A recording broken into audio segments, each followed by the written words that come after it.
love Shrek. I really do. I found the humor to be hilarious and appealed to me as an adult. And there's enough going on visually that I think it also will entertain children as well. This is DreamWorks' first entree onto the stage. It's led by Jeff Katzenberg, who brought us Lion King. It is a lavish production. It has a fire-breathing dragon. It has a lush, dense tropical forest. It has a castle. It's delightful. It is so lush and it's so delicious that you'll want to go up and just take a bite out of it. Who needs a big, bright, beautiful world? I've got my own little patch of the world. It's not a big, bright, beautiful world. But it's the story of this ogre who lives in the swamp. And what is so wonderful about it is that you learn that he doesn't know what he needs. He's this kind of complex character and is living on his own and thinks he's perfectly happy and thinks he has everything in the world that he needs until he's invaded by these misfit fairy tale characters who have been kicked out of the kingdom.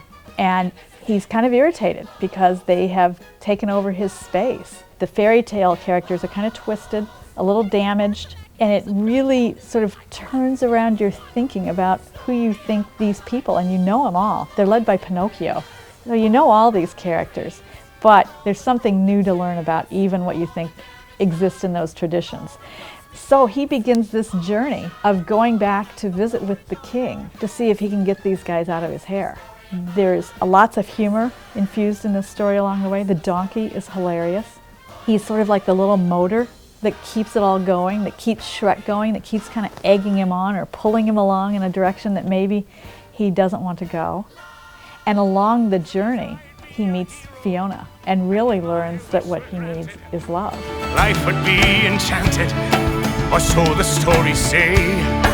Of course I'd be a hero, and I would scale a tower to save a hothouse flower and carry her away. We've seen other stories like, the Beauty and the Beast, where the beast becomes the prince. But in this instance, what you see is that the princess really also is an ogre. So it totally turns that around. Even the fellow who plays the bad guy ultimately isn't really a beast. No one really is. And I think that's sort of the fun of this story.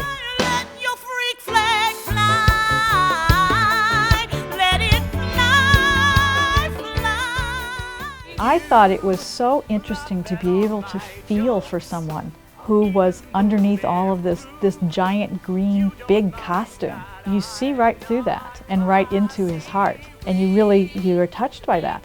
I thought it was interesting to watch Fiona and to watch her as a princess, and then they do a quick change where she becomes an ogre.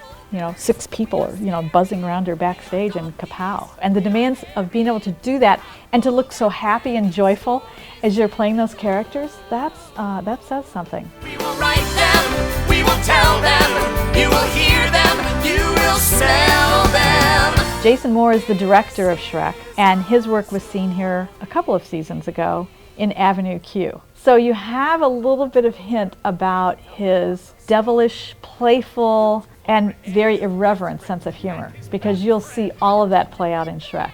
It's almost like watching Bugs Bunny.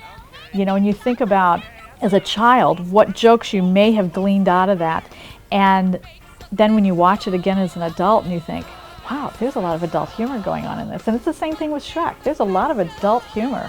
But you know what? If you're 10 years old or 5 years old, there's a lot that's going to tickle your funny bone too. We are witches, we are fairies, we are weirdos.